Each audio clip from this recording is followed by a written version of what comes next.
What's happening? Riot Started TV is live once again. You know what I mean? It's our second show today. Earlier, some of y'all tapped in. We showed we did a recap. You know what I mean, of a legend. You know what I mean, Muhammad Ahmed, formerly known as Max Stanford from Ram. You know what I mean? It's been a real heavy duty show. Heavy duty program today at Black Power Media. You know what I mean? So we wanted to keep that keep the tradition going because of the fact that we know that when it comes to education, inspiration, and information, you know what I mean? Black Power Media is that station. Y'all like that, huh? Don't be fronting on me.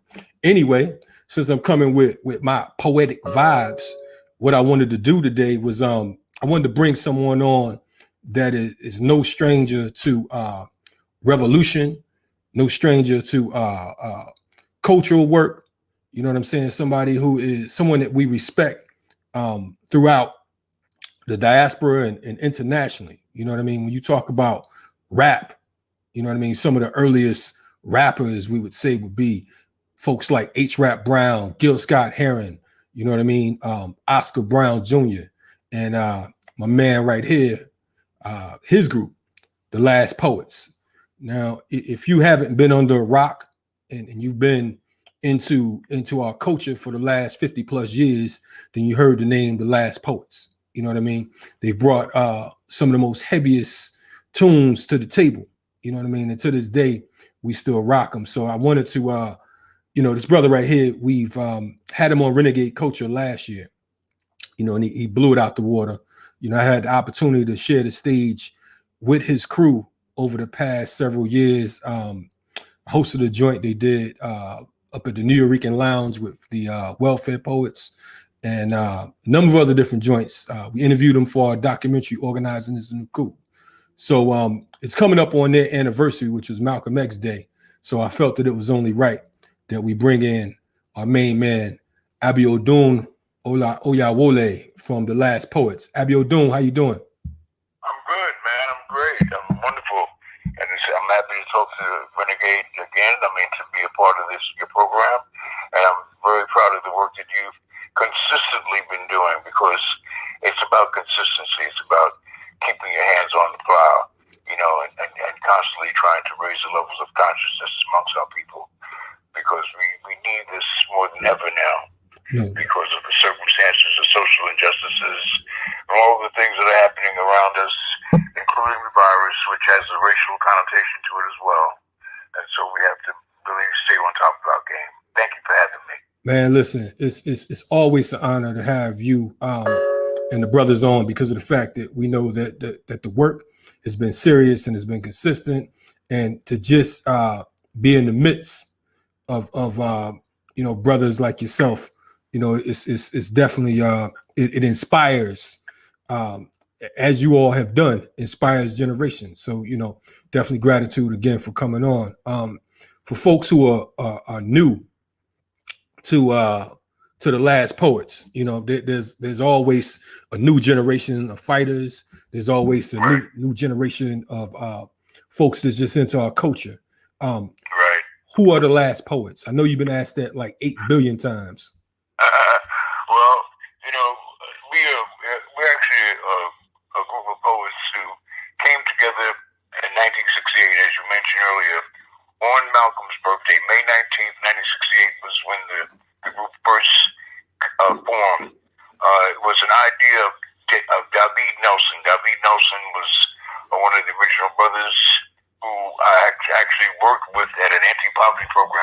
days, we had anti-poverty programs, and different communities in the urban areas had gotten money from the government to try to just get our economical situation together.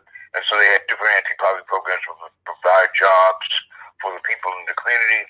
And David Nelson, or David Nelson is who he's now called himself, he had one of those programs, and that was one of the very first jobs I had. I think I was 18 years old, 19 years old, and I worked for him.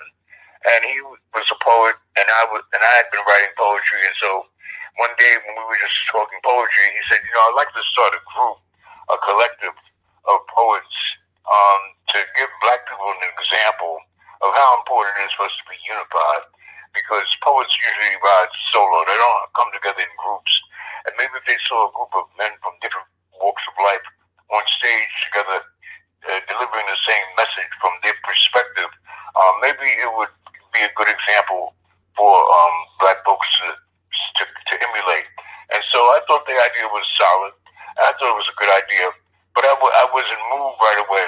What moved me was when they killed Dr. King on April 4th, 1968. April 4th changed my life, because even though I could not have marched for Dr. King, I could not have, not because Martin King believed in turn the other cheek, and my father had a clear understanding that if somebody puts their hands on you, don't even think about turning the other cheek. You break their hand, so that when they look at that hand in the cast, they'll know why they shouldn't touch you.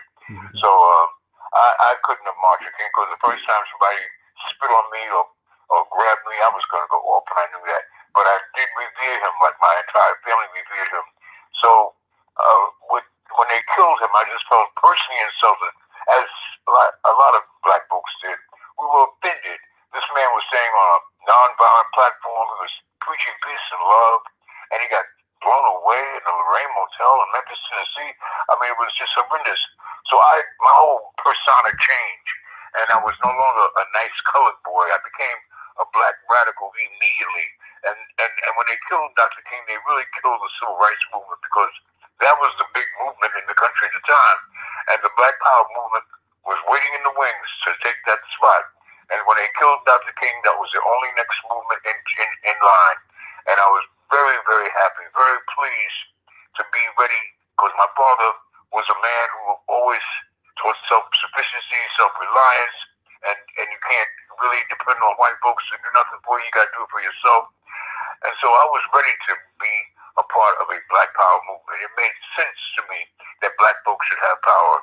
And then Dave mentioning that this idea of this group was more enchanting to me, because to be honest, brother, I really was going to become a serial killer. I was going to get a gun, and I was going to just start shooting white folks just at random, because I was so upset that they had killed Dr. King.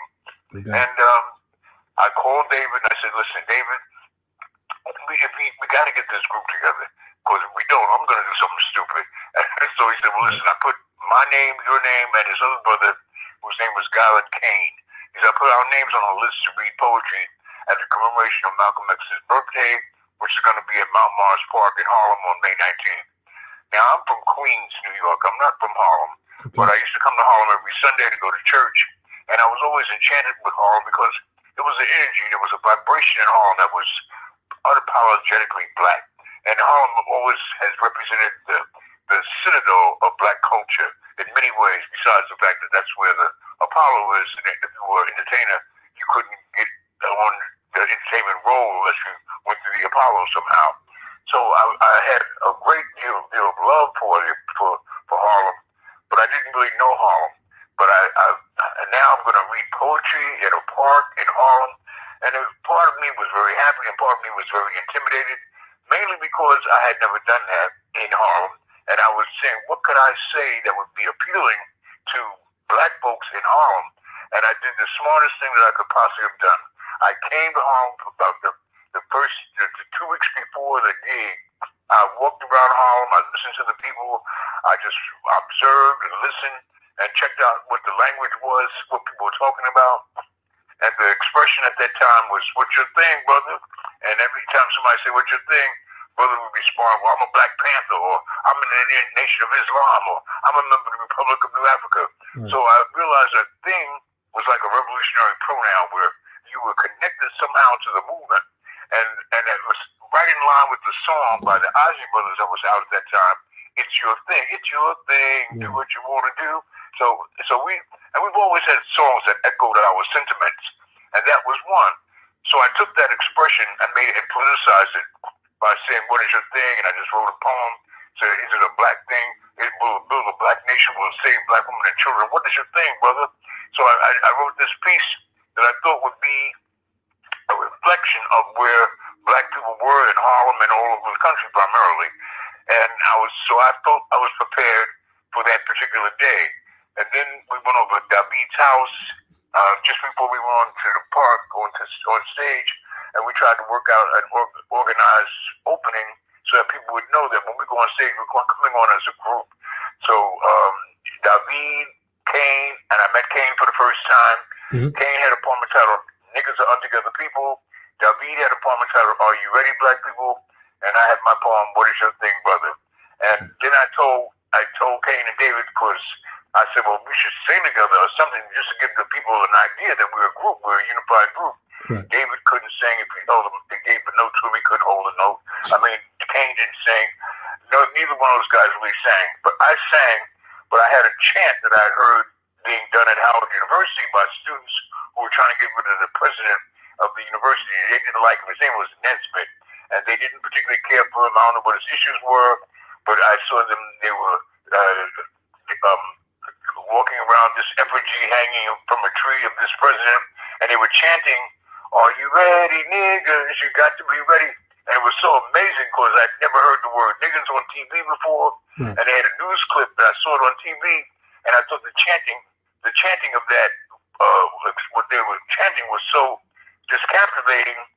So I told David and Kane, I said, "Listen, let's go on stage chanting 'Are you ready, niggas?' and see, and that way they'll know we're coming on as a group." Right. By the time we got to the middle of the stage, the entire park was chanting "Are you ready, niggas?" Wow. And when we got to the middle of the stage and we did our poems, we got a gig immediately from that very first gig. The very first gig was at Loeb Center at New York University the very next week on a Friday, and I remember that distinctly. Yeah. And then David went on to try to find a name because we didn't have a name. We weren't called the Last Poets. We were just three men reading poetry together. And Guyland Kane said, "Listen, we need to have a place in Harlem. That way we could endear ourselves to the people and we could have workshops and so forth, because once you are working in the community, then the people will respect you more because they'll see you on a regular basis." Right. So that was the beginning. That was the genesis of the Last Poets. And we were performing in our loft space. We produced shows with Sunrise Orchestra and Pharaoh Saunders and Leon Thomas and Leroy Jones, who of course we know is Mary Baraka, and a whole bunch of other cultural icons came through our space because we had the space. Matter of fact, National Black Theater, which is very large now, they have their own $8 million building on the corner of Fifth Avenue and on 25th Street. Barbara Ann Tia was in charge of that, and she was renting space from us back in 1968 for $75 a month. I don't know where you can rent anything for $75 a month now, but she was renting space from us, and that's how she got started. Wow. And we had an institution that really made a big difference, and from that, a lot of things came out of it. And we did not, that particular group, myself, David, and Kane, we never recorded together. And then David, ironically, was the first one to leave, and Felipe came in and took his spot. And it was Felipe, Kane, and myself for a short while. Right. And we never recorded either. But then Felipe left, and he went to Spanish Harlem, where he was from, and he started an organization called the Young Lords, which was like a Puerto Rican Panther organization, more or less. That's right. And Kane left, and he went down to the village. He wanted to do some acting. He wanted to get into his theatrical world. And I was left really literally as the last poet. And Umar Ben Hassan had come up from Akron, Ohio, and he wanted to be a part of the group.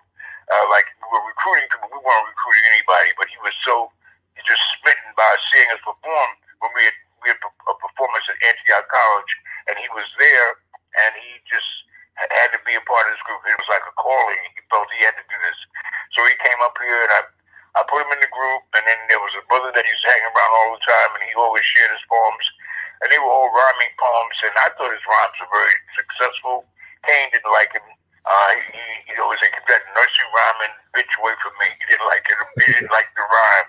He thought rhyme was corny. Right. But the rhymes that Jalal had to say were very effective as far as I was concerned. So I put him in the group, and then the members of our organization, because we had like a group of men who kind of ran the operations at the East Wind, which was the name of our spot. They said, "Man, it's time to do an album." So I went along with it. You know, I mean, we had never recorded. And so we went in and did this album, and it was called by the name of the group, The Last Poets, and it sold over 1 million copies by word of mouth. And so that's just in a quick synopsis of how the group got started and how we became known. I was blown away with the fact that we had so many people buying the album because there was no social media. Right. We didn't have any advertisement. There was no TV, no radio advertisement, nothing. Frankie Crocker played on the subway, which was one of the jams on the album, because he liked it. He was a friend of ours, and he was a known disc jockey here in New York City. Yeah. But basically, it was basically by word of mouth that we became known. The word just traveled like wildfire, and the rest, as they say, is history. No doubt. So that was 2 years after the formation of the group. Was that 1970? The album was recorded 1 year after the formation of the group. I mean, you know, at that particular time, you know, a month was like a year. Right. I mean, because we were moving so fast and we were doing so much, everything was intensified. But the album didn't actually hit the streets until 1970. So 2 years after the group had been formed, we had this album out on the street. But it was in '69 it was recorded, and then there were all kinds of issues about putting it out because there was nothing out there like that. And Alan Douglas, this white cat who had produced the album, I don't know what was holding him, keeping him from putting it out right away, but he had to get. He was actually influenced and by other people. I guess I don't know what all the ins and outs are about that.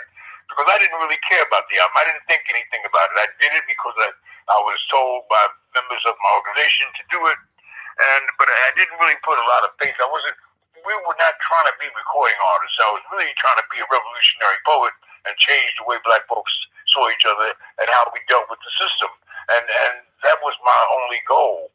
The album didn't mean that much to me. I didn't see the significance of it, but it was very significant, and I have to give credit to it because that's how millions of people have discovered us. And now that I've done a gang of radio shows from everywhere, from this side of the planet to the other side of the planet, I realized that many people were influenced and motivated by that first album. And I've gone places where I would never imagine, and people say, "Are you the one that did Cashman? Are you the guy that says New York, the Big Apple?" I mean, they know my work. I have people who I've come in contact with who know my work better than I know my work. I mean, and it blows my mind. And one sister told me in Umar at a radio interview that we had, a caller speaking a radio interview in D.C., she said, "I want to thank you all for helping me raise my boys." And so I looked at Umar. Umar looked at me and said, "Now you got a family?" I said, "I ain't got no family over here." She told me, I said, "Sister, please explain yourself." She says, "Well, I got 2 sons and I've been raising them by myself. And whenever they act up, I put them in a room and lock the door, and I have a speaker in that room, and the only thing I play is the Last Poets and Malcolm X. And they come out, they be right, they get it together." And says another thing, their reading scores went up too. And I forgot that what I had done when we first recorded the album, I had Alan Douglas, the producer, put the words to our poetry on the inside cover. So we were the very first group in America to put words on the inside cover of an album. The very first group that did it, that I have to give credit because my son did the research, the very first group to ever do that was the Beatles. And they did that on an album they called Sgt. Pepper's in 1966. Right. But we were the very first group in America to put the words on the inside cover. And it served as a teaching tool because if you're hearing something, that's one thing. But when you're reading it, now you're decoding. And her son's reading scores went up by her punishing them in the room and leaving only the albums of Malcolm X and the Last Poets in the room with them. and played them over over her iPod, whatever she had for them to listen, and I was impressed by that, and I realized that we had done something that was very impacting, and it had so many. It impacted on the black community in ways that I never would have imagined. But I'm grateful, and I feel very blessed that took place. No doubt. So here it is, 53 years later. You know what I mean? 53 years later, and now we're going to be giving some flowers at the Hip Hop Museum on Wednesday, on May 19th. We have a big deal coming up, and I guess it's with social media, I know there are quite a number of folks that know about it, because when one thing gets put out there now, you got the social media, the Facebook, and everything else to let people know all over the place. So I'm trying to get myself geared up for that. To be perfectly honest, brother, I'm not too crazy about the flowers that I receive, because I feel like I'm doing my assignment. You know, I think that everybody comes on the planet to do something. Some people come here to be chefs. Some people come to be plumbers. Some are carpenters. Some are teachers. Some are doctors. I'm a poet, and I did not plan to be a poet. I thought I was going to be a doctor. That was my plan. I was supposed to be. I was into medicine. I was into science. I was always an excellent biology student and chemistry student, all that stuff.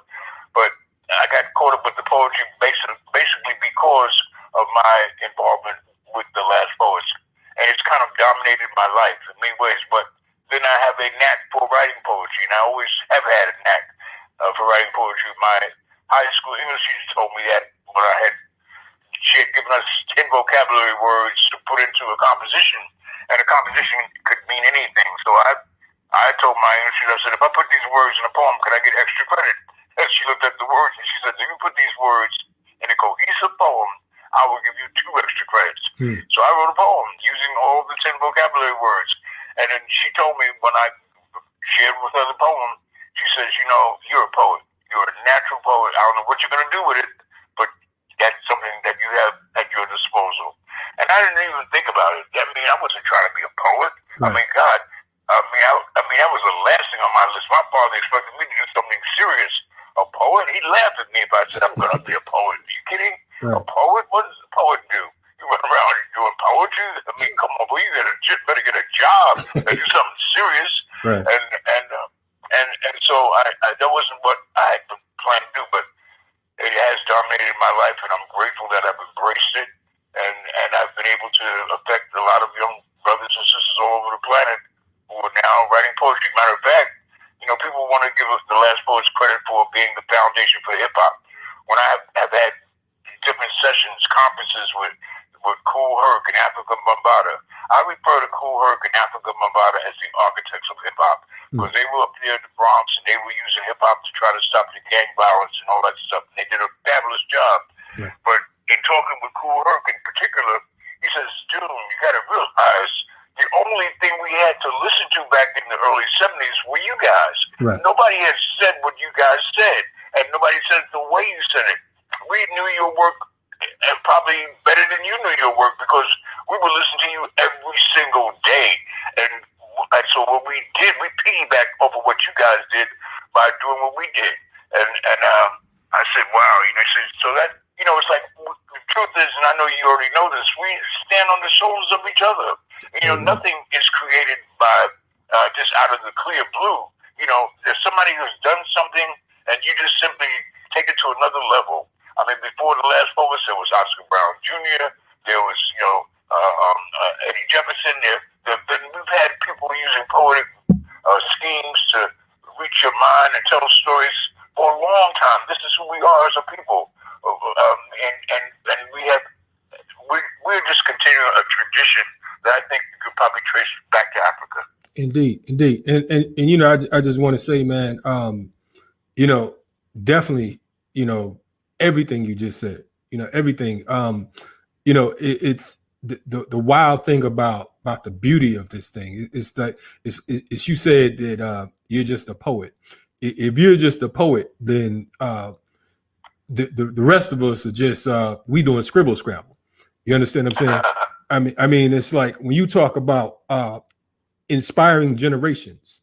You know, I have a generation under me. I have 2 generations under me now. You know what I mean? I'm just turning 50. But the reality is, you know, you all been literally doing this before I was even born. But you know, but still, your music, your poetry has been the soundtrack for a revolution. You know what I'm saying? Niggas are scared of revolution. When the revolution comes, I mean, those are like you know, must plays on the music list. You know what I mean? And you mentioned folks like Oscar Brown Jr. I want to touch a little bit, and I think too the climate was what was so dead on, because you're talking about 3 years after Malcolm was assassinated and a month after King was assassinated. Yes. Right. So I mean the timing is sort of like, I guess, what we would see now with like George Floyd and the whole, you know, you have that particular energy was in the air. You know what I'm saying? Right. But you all have carried it on beyond that energy and back again. There's you know, I noticed a lot of hip hop artists have sampled your shit. I noticed that there's been some who have given you credit, and some, you know, in talking to you in the past, haven't. You know what I'm saying? I remember you and Umar was telling us a story when you was in Atlanta one time about how you all heard "Party and Bullshit" by Biggie. Can you speak a little bit on that? You know what I'm saying? What was that? Yeah, well, you know, unfortunately, people have been attributing "Party and Bullshit" to Biggie Smalls because there was I didn't see the documentary or the video, but Biggie was on stage and he was in Brooklyn, according to what I was told, and the people were, the crowd was kind of rowdy and just loud, and he needed to get their attention. He wanted to get on page where he was coming from, and so he just went to the mic and started saying "party and bullshit," and then the people started chanting it right back, and so because that was that, you know, and it was used, unfortunately, in a way that I did not want to be used, because I was saying in my poem, "When the revolution comes," I said that when the revolution comes, certain things will take place. Like but there was not going to really be a revolution because niggas are going to party and bullshit. Right. So basically, I was saying that was the one thing that we were going to do to stop from us having a revolution.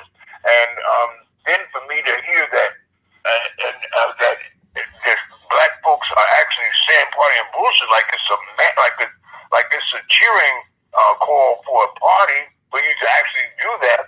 I mean, we were in the Webster Theater, which is downtown in Manhattan, and matter of fact, there was a number of celebrities there. I remember Valerie Simpson was there, and Quincy Jones, and Al Sharpton, a lot of people, and we were upstairs in the VIP section, and Umar told me, said, "Go over, look downstairs at the dance floor, man."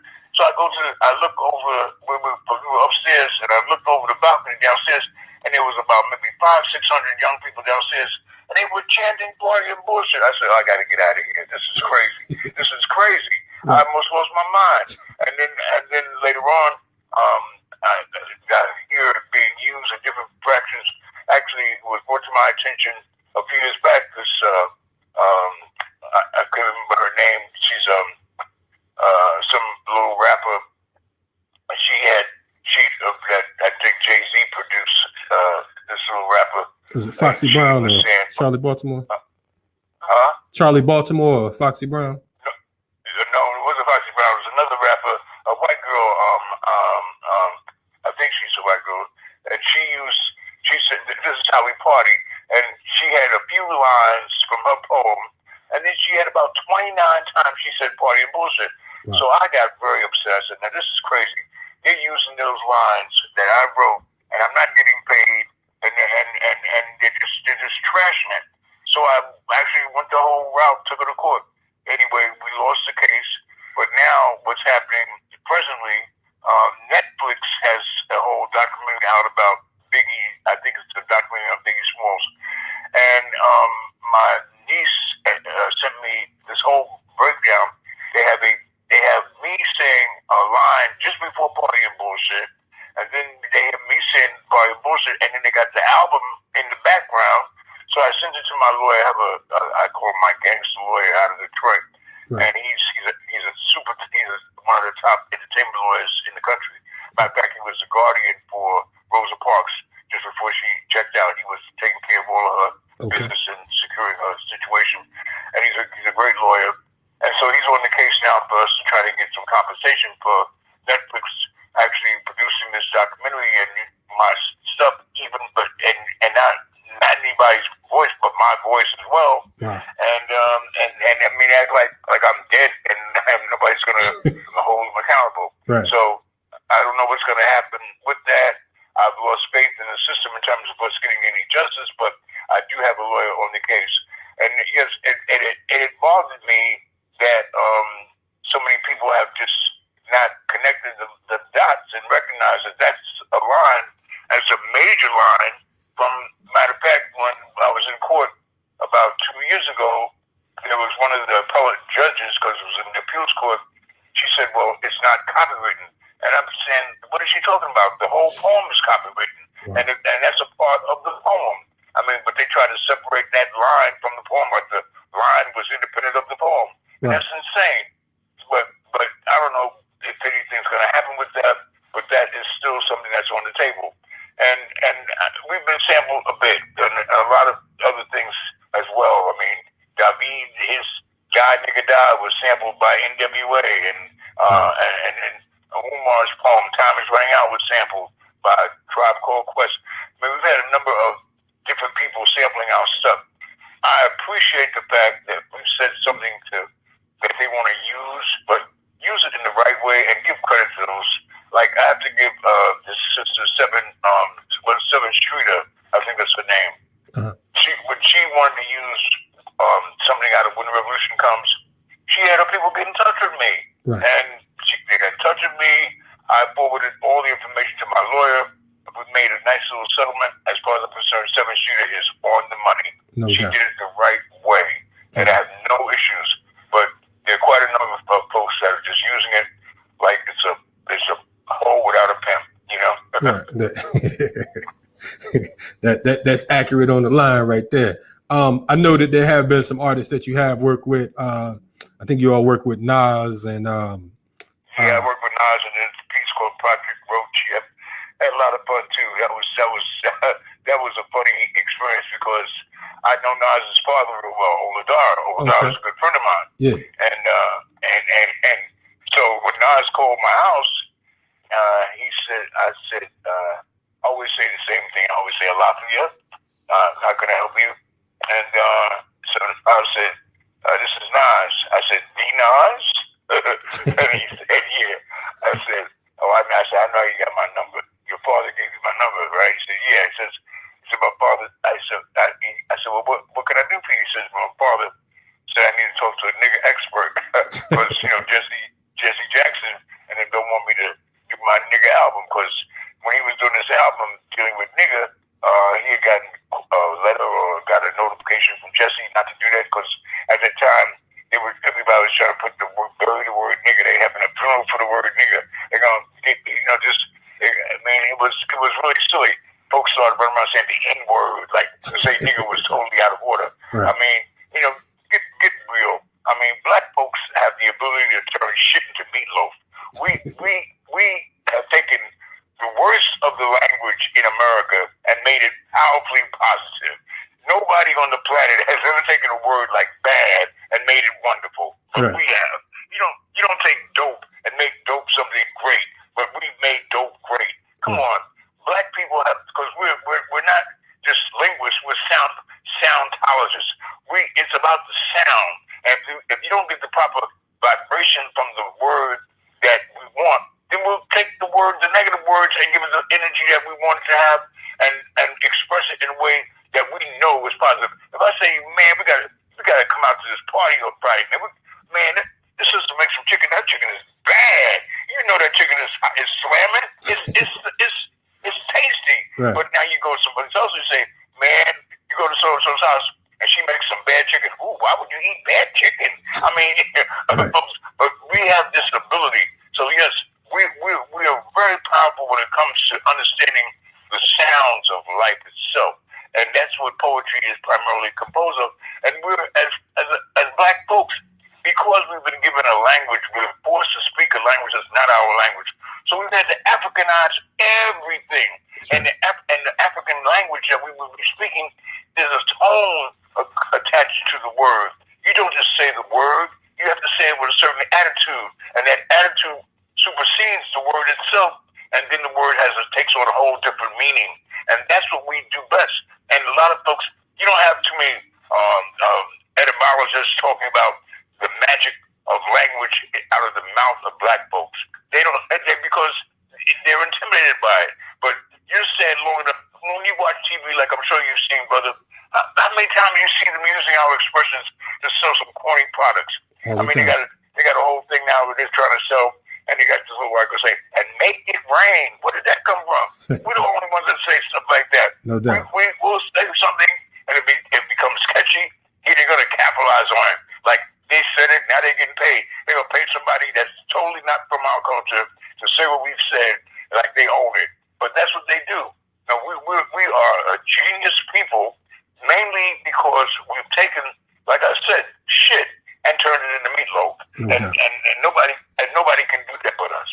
No doubt. One of the things I appreciate about you in particular is you always keep your finger on the pulse of what's going on. I know on Sundays, many of our comrades have legendary stories of hanging out at your house with the poetry ciphers and all that.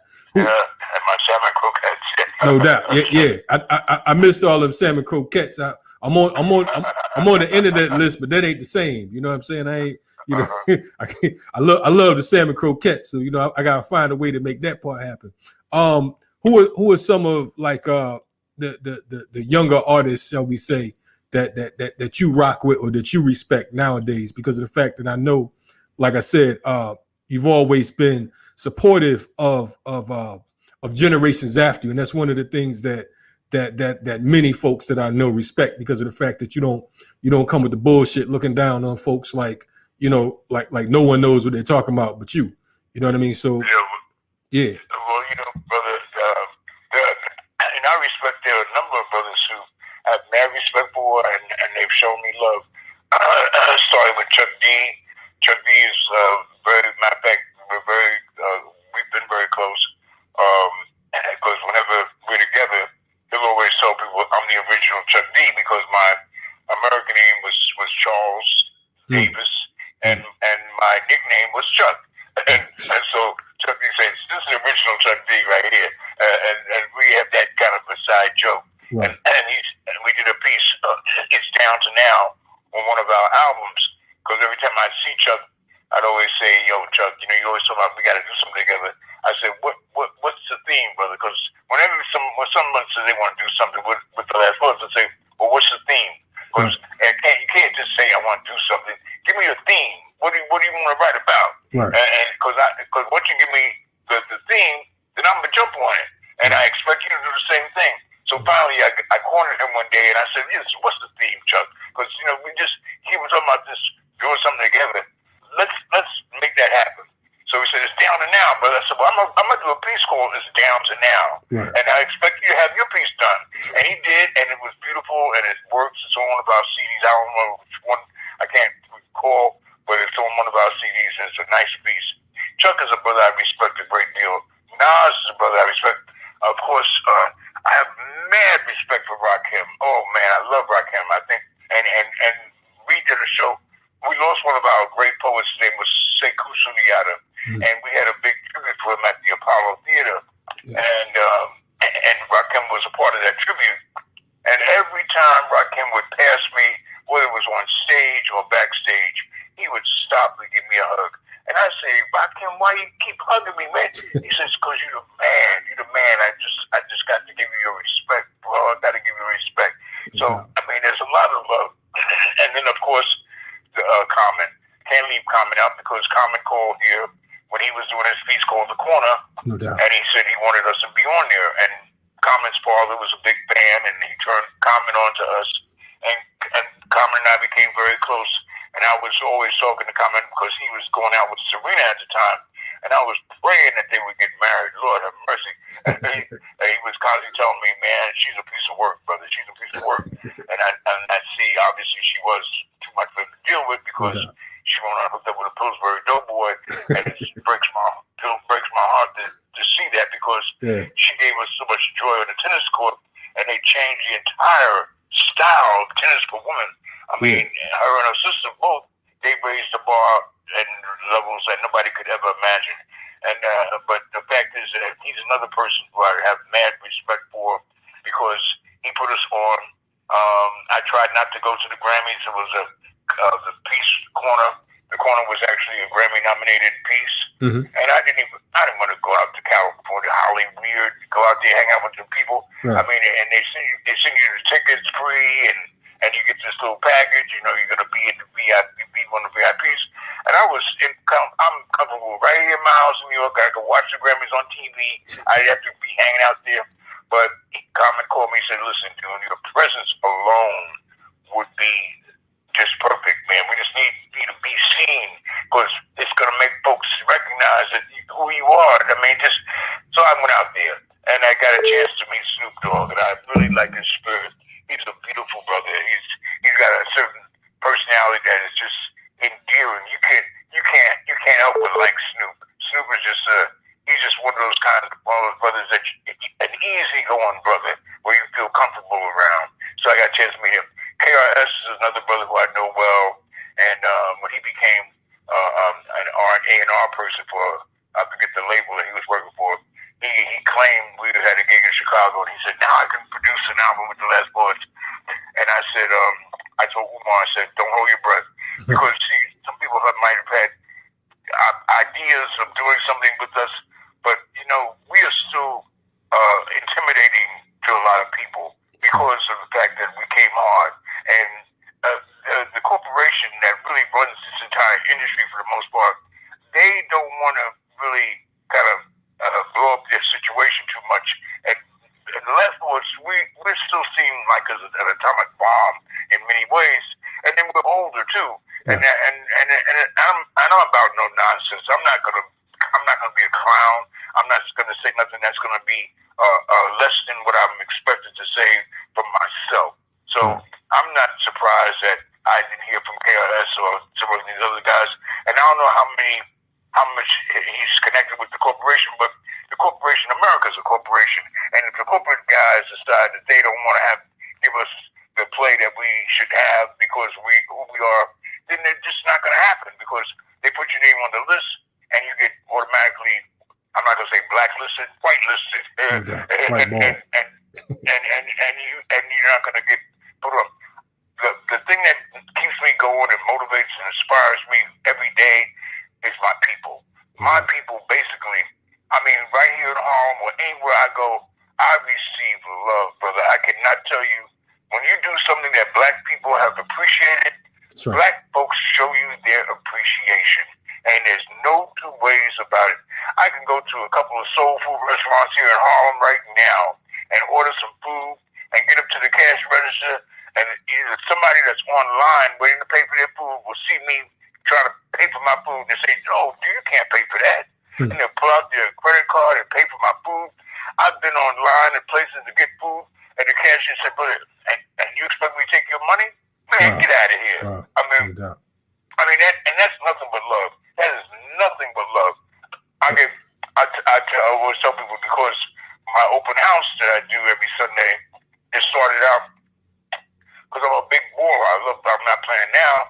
I've retired, but from playing basketball. But I used to play feverishly. I mean, that was my heart and soul. I love basketball, so I would because I teach at Columbia University, I would have access to the gym, and I have fellows come over and they say, you know, you have an ID at Columbia, you know, you have you have the privilege of bringing in 2 guests. Well, please, I bring in 15 guys. Forget 2 guests. Can't play no basketball with 2 other people. No doubt. We have to dominate the court. So I bring, and after we play basketball, folks would come over to my crib and they would eat. You know, I always have some food, and we'd sit around and eat and drink juice and talk stuff and just just have a beautiful black time. And it was mostly brothers because we're ballers. We've been and played ball all day. And that segued into, well, one brother came one Sunday and it was just a regular basketball day. You know, Sundays were the day we go to the gym and just throw down, man. Just bring your best game. Because if you don't win, that means you're going to stay on the side and you're going to be watching because there's a whole bunch of folks waiting for winners.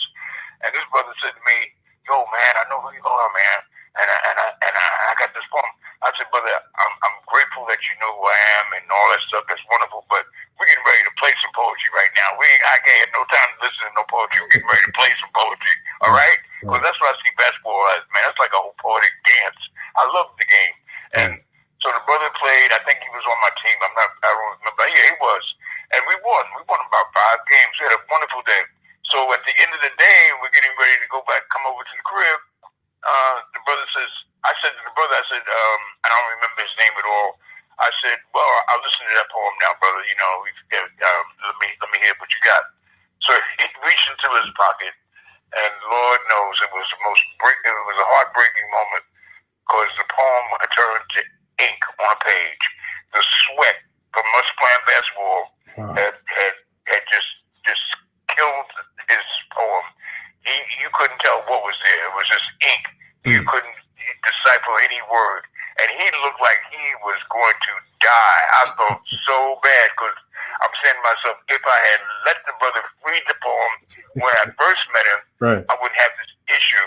And I said, brother, you wrote that poem, right? He says, yeah, man, I wrote it. But I said, listen, hey, don't worry. If you wrote it, it's in your head. You still got it. I'm going to bring you over to my crib. I'm going to sit you at my desk. And I got a magical chair.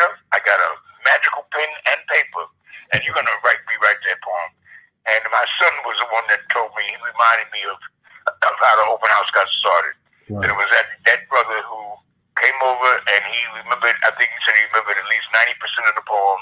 And it was a decent poem. I mean, I can't remember exactly what it was, but I was just happy to come in. And while he was writing it, while he was trying to remember it, I hooked him up with some food. I was trying to make up for the fact that I had not listened to his poem, and he was shattered. But then every Sunday after that, I'd have folks come over, and quite a few of my ball players, they wrote some poetry, and if they didn't write poetry, they had girlfriends that did, but open house became a living factor. No doubt, no doubt. Well, hey, man, we definitely appreciate, you know, not only the open house, but your contributions over the last half century. You know what I mean? I mean that's like that's real dynamite. I wanted to ask you before we let you go. Like I said, seeing that you've been in this for so long, what do you see as are we moving closer to revolution, or are we losing it? Are we moving closer to degradation right now? What's your thoughts on that? Brother, you know,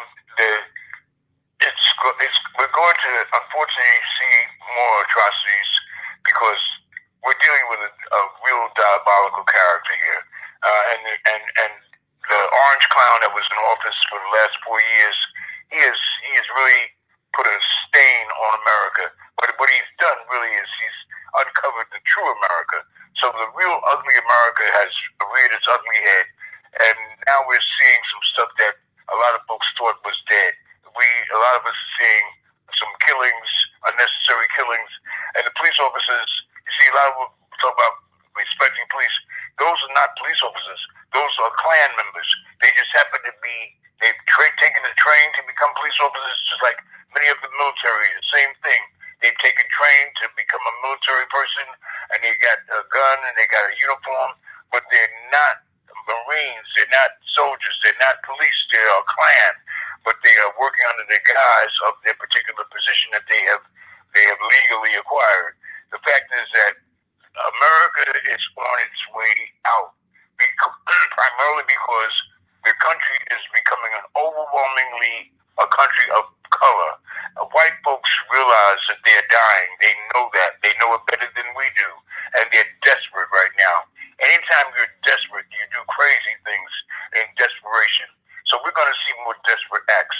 Having Biden and having Harris as the people in charge of the White House at this moment, that's nice. But that's all it is. It's just nice. and it's like a little Band-Aid, but it's not going to be a salvation. What I'm hoping that my people will see and will continue to do, and I know in some instances we are, in some places we're not, but we need to show how much we care about each other, and we need to recognize that the only mission that Black people should be on at this moment in time is to love each other as much and as hard as we can, and to protect each other as much as we can, and to do for ourselves as much as we can, and not wish or hope or pray for some savior to come out of the woodwork to help us. We are our own salvation, and we can change anything we want to. We have power that we have not tapped into, and I want us to recognize that we're not powerless. We've always had power. We just have not used it because we've had little faith. We have to have faith in our power, have faith in our ancestors, have faith in the fact that we're not here just for a reason. We're here. We're here forever, and we're supposed to be here. And we're gonna see, unfortunately, I said, many more tragedies. The killings are not gonna stop, but we will, behind all of that, we will rise up and we will actually overcome. And those of us who are left standing will see a brighter day. No doubt. We will win in spite of ourselves. We definitely appreciate you. Indeed, indeed. Yes, sir. You've been listening to Abiodun Oyewole from The Last Poets. They got a big show on Wednesday on Malcolm X Day, which is the anniversary of the Last Poets 53rd year anniversary. Right. How can folks check you out on social media? And then we're gonna go right to how they can check out the concert on Wednesday. Well, the concert on Wednesday is going to be streamed, I understand, and it's at the Hip Hop Museum, this newly built structure up in the Bronx. Okay. I haven't seen it, but I've heard it's a fabulous institution, and yes. I can't tell you much more than that. It's a Hip Hop Museum. It's in the Bronx. I guess it can be found online somehow, and we're performing. And as a matter of fact, Umar just called me before you called me to find out how much time we had on stage. So we're going to perform for about 30 minutes or so, and it's like receiving flowers while we can still smell them, basically. And I'm very proud of that, and I just hope that everything turns out fine. We've got some artists, some of the young poets who come to my house on Sunday will be participating, and me, even though I haven't had physical presence of people here, I've been continue to do the open house virtually.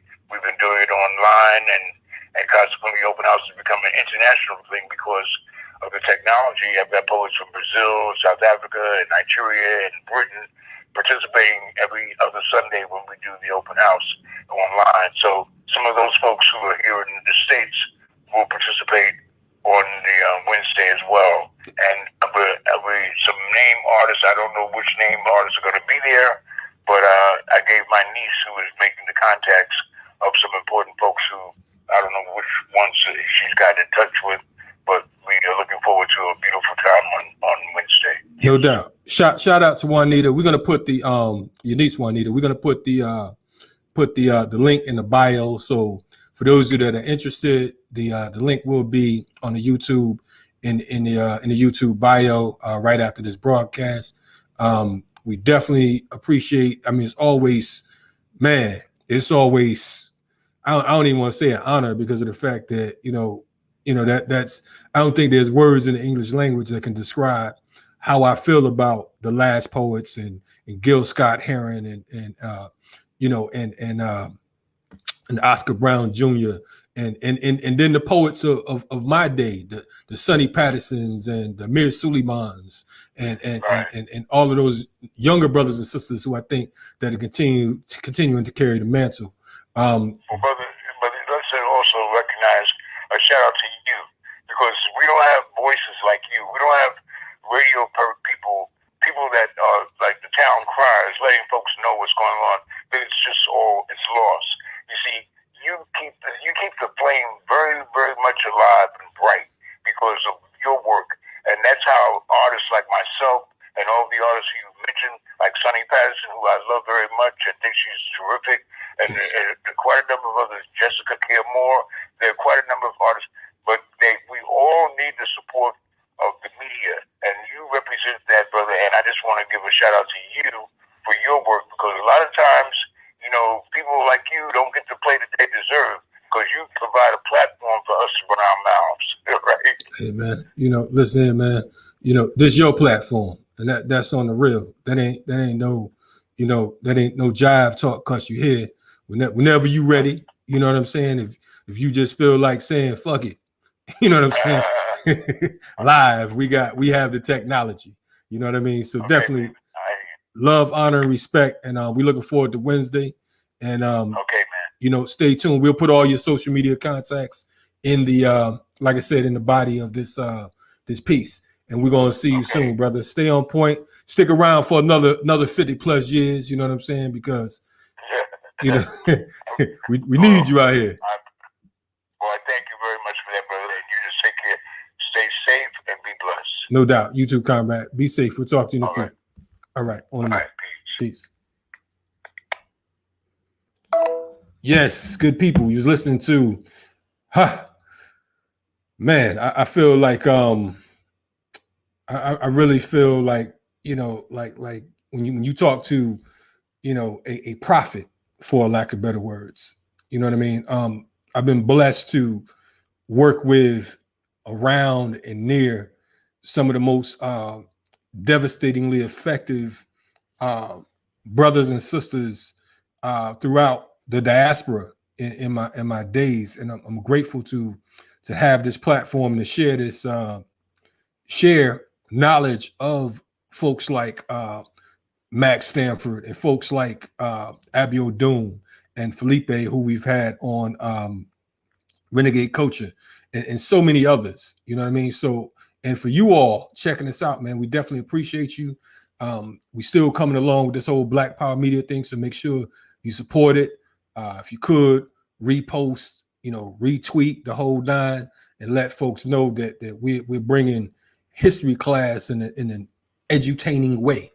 You know what I'm saying? Because it's necessary for us to have this political education, because so often we have these characters who stand up and they speak like, you know, like they're the forerunners, or like they invented the wheel. You know, there's so many folks these days that we see out here who are, you know, they're looking to be celebrities, and that's cool if that's your thing. You know what I mean? Nobody's knocking that, you know, but right now, you know, we talking about revolution, and that's what it's all about, and we can never forget that part. Here at Black Power Media, Riot started TV, Renegade Culture, you know, the Remix Morning Show, I Mix It What I Like, The Last Dope Intellectual, the Luke Mines, all of these different joints, these are designed to move us closer to revolution. And that's the bottom line. I don't know what nobody else is telling you. I don't know what nobody else is talking about, and that sounds good. You know what I mean? But when they finish bumping their gums, either we fighting for liberation, or we're not. Either we about that party and bullshit, as the last poet say, or we about, you know, about that revolution. And right now, you know, we need a revolution. We need change, because of the fact that, you know, we've been suffering for far too long. Stay tuned. Tomorrow morning, we have the Remix Morning Show is back again. You know what I mean? Every Tuesday through Thursday, the Remix Morning Show, you know what I mean? We'll be live and direct, kicking it off with y'all from 8 a.m. to 10 a.m.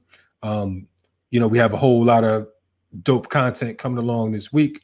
We need you all to definitely be the, you know, the marketing promotion team. You know what I mean? We don't want just anybody pushing our shit, for lack of better words. We don't want just anybody saying that, you know, check out these guys or whatever. We're not entertainers. You know what I mean? We're not entertainers at all. And when you see folks on here that you recognize as quote unquote entertainers, 9 out of 10, they're culture workers who use entertainment as a tool for our liberation. So be clear about that. Anyway, you're listening to, or you've been checking out Riot Started TV. I am Changa. You know, I'm a freedom fighter first, and you know, I'm a comrade for those who's fighting on the right side of history. You know, so stay tuned, stay vigilant, and you know, stay on point. We coming. Black Power Media, Riot Started TV. Later.